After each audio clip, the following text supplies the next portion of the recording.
দিনের পর দিন আমার রাতে ঘুম হয় না, আমি মানসিকভাবে অনেক স্ট্রেসের মধ্যে থাকি।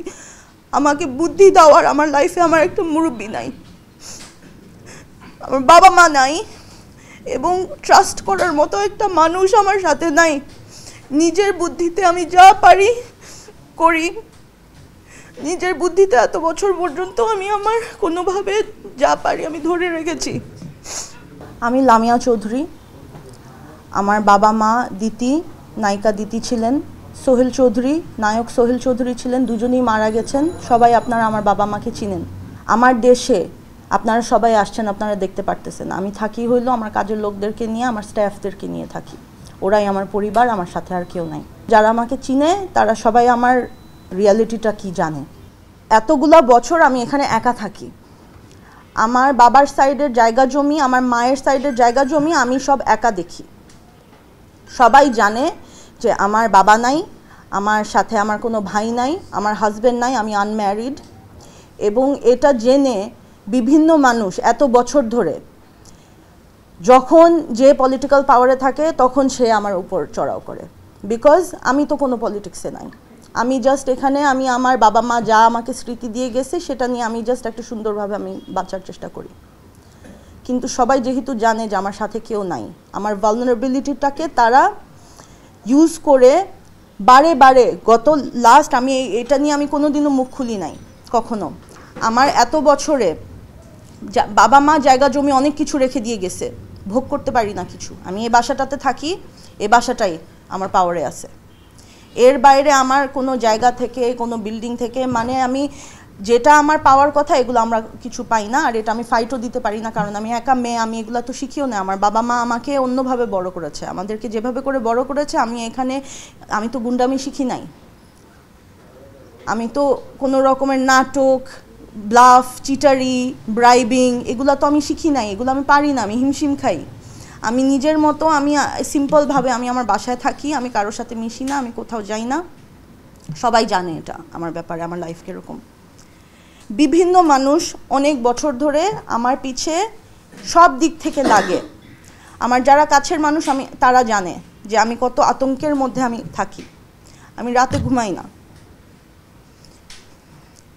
দিনের পর দিন আমার রাতে ঘুম হয় না, আমি মানসিকভাবে অনেক স্ট্রেসের মধ্যে থাকি। আমাকে বুদ্ধি দেওয়ার আমার লাইফে আমার একটা মুরব্বি নাই, আমার বাবা মা নাই, এবং ট্রাস্ট করার মতো একটা মানুষ আমার সাথে নাই। নিজের বুদ্ধিতে আমি যা পারি করি, নিজের বুদ্ধিতে এত বছর পর্যন্ত আমি আমার কোনোভাবে যা পারি আমি ধরে রেখেছি। অনেক কিছু আমি ধরে রাখতে পারি নাই, অনেক কিছু আমার হাত থেকে ওরা নিয়ে গেছে। আজকে আমি গেছি সোনারগাঁয়ে, আমার মা সোনারগাঁয়ের মেয়ে, সবাই আপনারা জানেন। আমার মা, আমার নানি, আমার মায়ের দাদি, সবাই আমরা সোনারগাঁয়ে অনেক বছর ধরে জেনারেশনালভাবে আমাদের জায়গা আমাদের। আমার বড় মায়ের জায়গা ছিল, আমার বড় মায়ের জায়গা সে সব আমার নানিকে দিয়েছে, আমার নানাকে দিয়েছে, এবং সেই জায়গা আমার নানা নানির ঘরে আমার মা সহ আরও 4 ভাই এবং আরও 2 বোন, 7 ভাই বোনকে এরকম জায়গা দিয়ে গেছে। সোনারগাঁর সবাই জানে, আমার মা সোনারগাঁয়ের মেয়ে, সোনারগাঁয়ে আমাদের বাড়ি, সবাই চিনে এক নামে। সোনারগাঁয়ে কেউ গেলে যদি জিজ্ঞেস করেন দিতির বাড়ি, সবাই চিনে দিতির বাড়ি। আমাদের বাড়িতে আজকে অন্য মানুষরা কারা গিয়ে আমাকে মেরে আমার পা ভেঙে ফেলছে, আমার গাড়ি ভেঙে ফেলছে, আমাদের গায়ে বড় বড় ইট। আমি গুছায় বলি, আমি আজকে শনিবার আমি বাসায় গেছি। আমি যেহেতু আমার বাসায় এখানে আমার সাথে আমার পরিবারের কেউ নাই, আমি সপ্তাহে একটা দিন আমি আমার পরিবারের সাথে স্পেন্ড করতে চাই, আমি আমার গ্রামে যাই। সবাই চিনেন আমার মাকে, অনেক বছর ধরে সবাই চিনেন আমার মায়ের ক্যারেক্টার কীরকম ছিল। আমার ফ্যামিলি এরকম, আমাদেরকে এরকম করে বড় করছে। আমরা এগুলা করতে পারি না, আমরা গুন্ডামি করতে পারি না, মিথ্যা এগুলা মানুষকে এগুলা আমরা করতে পারি না। এবং সেই কারণে আজকে আমার এই অবস্থা, সেই কারণে আমি আজকে এভাবে করে আমার সাথে কেউ নাই, আমার জায়গা জমি তারা এসে দখল করছে। আজকে আমি সোনারগাঁয়ে গিয়েছি, আমি আমার কাজিনদের সাথে এভরি উইকেন্ডে আমি আমার কাজিনদের সাথে টাইম স্পেন্ড করতে যাই। আজকে আমি গেলাম, আমার প্রথমে আমার তো বিভিন্ন দিক দিয়ে আমি তো সবসময় টেনশনে থাকি যে আমি একা একা এখানে আছি, আমার এই যে ফ্ল্যাট দখল হয়ে যাচ্ছে, আমার ওখানে বিল্ডিং দখল হয়ে যাচ্ছে, ভাড়া কেউ আমাকে দেয় না, আমি একা কিভাবে পারবো, আমি পারি না। আমি অনেক স্ট্রেসের মধ্যে থাকি, কাউকে বলি না। আমি যদি নাই হয়ে যাই, আমাকে যদি কেউ মেরে ফেলে, এটা প্রশ্ন করার কেউ নাই। এখন এই ফ্যামিলি আছে আমার গ্রামে থাকে, ওই গ্রামের ফ্যামিলির সাথে আমি এখন ট্রাই করি এভরি উইকেন্ডে আমি তাদের সাথে আমি টাইম স্পেন্ড করার চেষ্টা করি। সেরকমই আমি আজকে স্যাটারডেতে আজকে আমি গ্রামে গেলাম। যাবার পর দেখি আমাদের বাড়িতে 30-40 জন মানুষ, এলাকার যারা এলাকার নেতা এবং পাওয়ারফুল মানুষজন 30-40 জনের মতন হায়ার করা, মানে গুন্ডা টাইপের মানুষদেরকে নিয়ে আসছে। তাদের হাতের মধ্যে ব্লেড লাগানো, এই যে এগুলোর মধ্যে ব্লেড লাগানো, বড় বড় ইট নিয়ে আসছে। এসে তারা আমাদের জায়গায় খুঁটি বসাচ্ছে, বিভিন্ন দিক দিয়ে খুঁটি বসাচ্ছে এবং লোক নিয়ে আসছে, আমিন নিয়ে আসছে জায়গা মাপার জন্য। কেন? আমার মায়ের 4 ভাইয়ের জন্য পুরা সম্পত্তি 4 ভাগে ভাগ হবে। সিম্পল হিসাব, ফেয়ার, এভরিবডি ইজ ফেয়ার। 4 ভাইয়ের মধ্যে 2 ভাই মারা গেছে, 2 ভাই আছে, এবং 2 ভাই এবং 4 ভাইয়ের মানে যারা মানে বিধবা, আমার মামি যে 2 জন যাদের হাজব্যান্ড মারা গেছে, ওদের মধ্যে এখন ভাগ হবে। ভাগাভাগি নিয়ে আমরা সবাই চাই যে 4 ভাগে ভাগ হোক, এবং এটার বিরুদ্ধে কেউ না, সবাই চায় সবারই লাভ হবে যদি 4 ভাগে প্রপার্টি ভাগ হয়। এখানে আমার এক মামি প্রীতি, ছোট মামার বউ, আমার ছোট মামা মারা যাবার সাথে সাথে সে উঠে পড়ে লাগছে, এখনই তাকে জায়গা ভাগ করে দিয়ে দিতে হবে, এখনই সে বিক্রি করে চলে যাবে। এত জলদি তো আমাদের এখানে কিছু হয় না।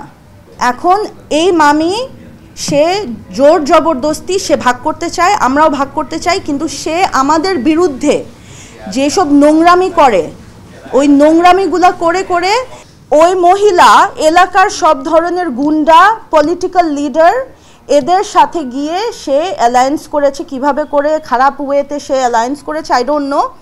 এই মানুষগুলা তাকে হেল্প করছে এবং সে সব জায়গায় গিয়ে দেখায় যে আমি হইলাম বিধবা, আমি হইলাম নির্যাতিত, আমার বাচ্চাদেরকে এ করছে ওই করছে, অথচ সে কিন্তু নিজের বাসায় আছে, সে নিজের সম্পত্তির ওর দখলে আছে, ওর দখলে ওর জায়গা আছে, এবং everybody wants to separate it with her. তার সাথে আমাদের কারো কোনো সমস্যা নাই, অথচ সে আমার মরা মাকে নিয়ে যেসব ধরনের নিউজ এত বছর ধরে করে আসছে। আপনারা কতজন আজকে চলে আসছেন, আমি কি পারতাম না এত বছরে কতবার আমি তার বিরুদ্ধে কি আমি খারাপ নিউজ করতে পারতাম না? আমরা করি নাই, বিকজ আমরা এরকম না, আমরা এরকম ছোট লোক না। ও বিভিন্ন রকমের আমার মাকে, আমার ফ্যামিলিকে, আমাকে, আমাদের সবাইকে বিভিন্নভাবে, মানে এটা হলো জাস্ট জোর জবরদস্তি, ব্ল্যাকমেল করে কোনোভাবে যাতে সে তাকে, তার পোর্শনও না, সে আরও চায়, সে আমাদের সবার পোর্শন চায়, বিকজ ও বুঝে গেছে যে আমার মামারা, আমার মা ছাড়া, আমার মা মারা যাবার পর আমার মাই ছিল গার্জিয়ান ফ্যামিলির। মা গার্জিয়ান চলে যাবার পর আমাদের ফ্যামিলির কোনো গার্জিয়ান নাই। মামারা, খালারা এরা সব সিম্পল মানুষ, এরা কিছু মানে কোনো কিছুর মধ্যে নাই। এই মহিলা তো বিভিন্ন জায়গার থেকে গুন্ডাদেরকে ফ্রেন্ড বানিয়েছে, পলিটিক্যাল লিডারদেরকে তার ফ্রেন্ড বানিয়েছে, এবং সেই পাওয়ারে সে আমাদের ফুল ফ্যামিলিকে বুলি করতেছে এত বছর ধরে। এবং আজকে আমি ওখানে যাবার পর তারা আমাকে এরকম 30-40 জন গুন্ডা নিয়ে বসছে আমাদের জায়গার মধ্যে, আমাদেরকে বলতেছে বাইরে আসতে, কথা বলবে। এখন আমি কিভাবে, আমার তো কোনো দিন এরকম ফেস করি নাই, গুন্ডাদের সাথে আমি গিয়ে কিভাবে এরকম 30-40 জন মানুষ এরকম আমাদেরকে ডাক দিতেছে কথা বলার জন্য। আমি তখন বলছি যে মুরব্বি যারা আপনারা আছেন, মামা করে বলছি, হ্যাঁ, যে মুরব্বি আপনারা যারা আছেন আপনারা ঘরে আসেন, আমরা তো মেয়েরা এরকম বাইরে এরকম ভিড়ের মধ্যে ওখানে আমরা কথা বলতে পারবো না, আপনারা প্লিজ ঘরে আসেন, আমরা বসে শান্তভাবে আমরা ডিসকাস করি, মুরব্বি কয়েকজন যারা পারেন আপনারা আসেন। তারা আসবে না, আমাদের যেতে হবে। এবং একটু পরে শুনলাম আমার বুড়ি খালা, আমার সবচেয়ে বড় খালা, আমার মায়ের সবচেয়ে বড় বোন, সে ডায়াবেটিসের রোগী, তাকে আমরাই সবাই খুব আদর করে রাখি, সে বুড়া একটা বেচারা একটা মহিলা, তাকে তারা তালা মেরে দিছে তার বাসায়, মানে তার ফ্যামিলির ইনহেরিটেড প্রপার্টিতে সে থাকতেছে, তার বাসায় কারা এসে কোন পাওয়ারে এই মেয়ের সাথে, এই মামির সাথে এসে আমার খালাকে তালা দিয়ে দিছে, এবং এখনও সে তালা দেওয়া, আমার খালাকে তালা মেরে রাখছে। এর জন্য আমি এভাবে আপনাদের সাথে কথা বলতেছি। আমার খালাকে আটকায় রাখছে, বুড়ি মহিলাকে তারা তালা মেরে আটকায় রাখছে। তারপর তারা বিভিন্ন জায়গায় খুঁটি দেওয়া শুরু করলো। খুঁটি যখন দিচ্ছে, আমিন এমনি খুঁটি দিচ্ছে, আর শুনলাম যে তালা দিয়ে দিছে। এখন তো আমরা বের হয়েছি, আমরা মেয়েরা বের হয়েছি। আমরা বের হওয়ার পর আমি বের হয়ে গিয়ে যে কথা বলবো, কথা বলার আগে আমার উপর অ্যাটাক হয়। 30-40 জন ছেলে, তাদের সব মানে গুন্ডা, নর্মাল মানুষ না, এরা হলো গুন্ডা। এরকম আমি জীবনে আমার লাইফে আমি ফেস করি নাই।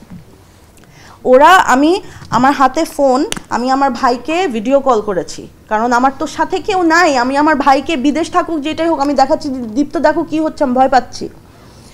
ভিডিও কল করেছি। ওরা আমার রেকর্ড কেন করছে, আমার ফোন টেনে আমাকে মানে আমার কাপড় চোপড় আমি বদলাইছি, আমার কাপড় চোপড় ছিঁড়ে টিড়ে ওরা ফেলে দিয়ে, আমাকে ধাক্কা মেরে ফেলে দিয়ে আমার ফোন একজন নিছে। ওই একজন, ওকে ধরতে যাচ্ছি আমি, ওর হাতের থেকে আরেকজনের হাতে ফোন যাচ্ছে, আরেকজন এসে ফোন নিচ্ছে, ওরা আমার ফোন নিয়ে তারপর আমার ফোন ঘাটছে। একটা মেয়ে আমার ফোন নিয়ে তারা এরকম ঘেটেছে। শুধু তাই না, তারপর তারা সবাই মিলে, আমি যে ফোন নিতে যাচ্ছিলাম, আমার উপর সবাই একসাথে চড়াও হয়েছে। এবং তখন এলাকার যারা মুরব্বী, আমি তাদের নামও জানি না, কিন্তু নেতা, তারা নাকি নেতা, কি ধরনের নেতা আমি জানি না, বাট কি নাম, ওই যে নেতার নাম কি, মোশাররফ। হ্যাঁ, মোশাররফ, একজন হলো মোশাররফ। আমি লোকটাকে এত এত আমি সম্মান দিয়ে আমি ওনার কাছে গিয়ে বলছি যে, মোশাররফ মামা, আপনার কথা অনেক শুনছি, প্রথম দেখা হইলো আপনার সাথে। আমি সুন্দরভাবে আমি ওদের সাথে কথা বলার চেষ্টা করতেছি, কারণ আমরা তো গুন্ডা না, আমরা কি গুন্ডামি করতে পারবো নাকি? আমাদের সুন্দরভাবে কথা বলতে হবে। আমরা তো জানি আমরা মেয়ে, আমরা উইক, আমরা তো পারবো না ওদের সাথে। সুন্দরভাবে আমরা কথা বলতে গেছি। ওরা ওই নিয়ে আসছে যে ওরা আমাদেরকে ফিজিক্যালি অ্যাটাক করবে। আমার খালাদেরকে, আমার কাজিনদেরকে, আমাদের মেয়েদেরকে সবাইকে ওরা ইট মারছে, বড় বড় ইট তুলে তুলে আমাকে ইট মারছে। এবং তখন কিন্তু আমি লাইভে গেছি, আপনারা আমার সোশ্যাল মিডিয়ায় দেখতে পারবেন। এবং আমার ফোন কেড়ে নিয়ে গেছে, অনেক কিছু ডিলিটও করে ফেলছে, বাট অনেক কিছু আমার আছে। যেসব নেতারা ছিল, যাদেরকে নিয়ে প্রীতি হলো আমার মামি, যে এই নেতাদেরকে নিয়ে আসছে, এই গুন্ডাদেরকে নিয়ে আসছে। একজনের নামে যে শুনলাম, এই যে ওনার নাম নাকি মোশাররফ, উনি এবং গ্যাং, ওরা গুন্ডা টাইপের। আমাকে বলতেছে, এই মেয়ে এদিকে আয়, হ্যাঁ এই মেয়ে এদিকে আয়, এভাবে করে কথা বলতেছে আমার সাথে। আমি বলতেছি, মামা আপনি মুরব্বী মানুষ, আমরা সুন্দর করে কথা বলি, আমরা তো এরকম না। ওরা জোর করে আমাদেরকে অ্যাটাক করতে চাচ্ছে, সুন্দরভাবে কথা বলা যাচ্ছেই না কিছুতে। তাদের সাথে মানে অলরেডি আমার পা ভেঙে ফেলছে, তারপরেও আমি ওদের সাথে সুন্দরভাবে কথা বলার চেষ্টা করতেছি, কারণ আমার উপরে ব্যাপারটা আমার হ্যান্ডেল করতে হবে সিচুয়েশনটা। আমার ছোট ছোট বোন আছে এখানে, ছোট ভাই আছে, আমার মামিরা আছে, আমার খালাকে আটকায় রাখছে। আমি তখন যেভাবে পারি আমি ওদের সাথে ঠান্ডা মাথায় আমি ওদের সাথে কথা বলতেছি, মামা আমরা ঠান্ডাভাবে কথা বলি। চিল্লে লাগায় দিচ্ছে, চিল্লি যখন করছে তখন আমি বলছি যে আস্তে কথা বলো, আমরা তো জন্তু জানোয়ার না, আমরা সুন্দরভাবে, আমরা মানুষ, আমরা নর্মালি, আমরা সিভিলাইজডভাবে কথা বলবো। আবার চড়াও হয়ে আসছে আমার পিছে সবাই। হ্যাঁ তাহলে আমরা কি জন্তু জানোয়ার, মানে আমাদেরকে জন্তু জানোয়ার বলছে। এই মেয়ে এখানে আসো, বসো, এখানে বসো। আমার পিছে একটা পুরা মব আসছে। মব যখন আসছে তখন আমি তো এগুলা তো আমার এক্সপিরিয়েন্স নাই, আমি জানি না যে এত আগলি হইতে পারে ব্যাপারগুলা। তখন আমার ড্রাইভার, ও তো ছেলে মানুষও বুঝছে, ও আমাকে বলতেছে, ম্যাম আপনি চলেন, আপনি এখানে আবহাওয়া খুবই খারাপ, আপনি জাস্ট চলেন, আপনি প্লিজ, আপনি কেন এখানে আসেন, আপনি পারবেন না এদের সাথে।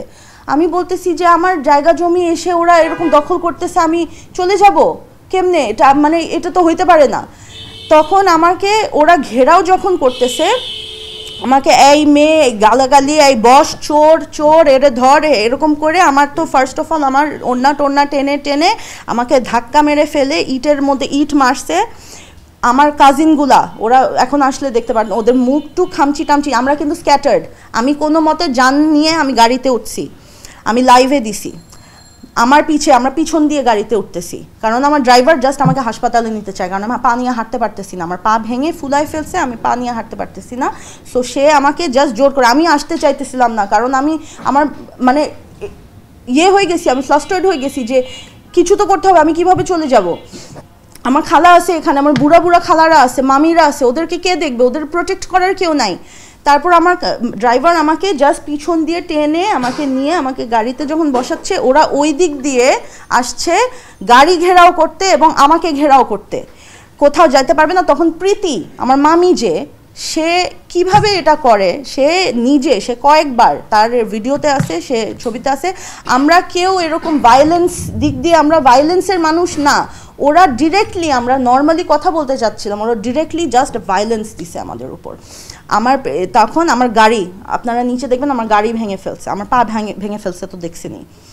আমার গাড়ি বড় ইট দিয়ে মারতেছে, যাইতে দিবে না। আমি তখন আমার ড্রাইভারকে বলছি জাস্ট যাও, বিকজ ওরা এখন আমাদেরকে মারতে আসছে। ওরা লিটারালি অস্ত্র টস্ত্র নিয়ে ওরা আমাদেরকে মেরে দখল করে, ওরা এই প্ল্যানিং নিয়ে তারা আসছে।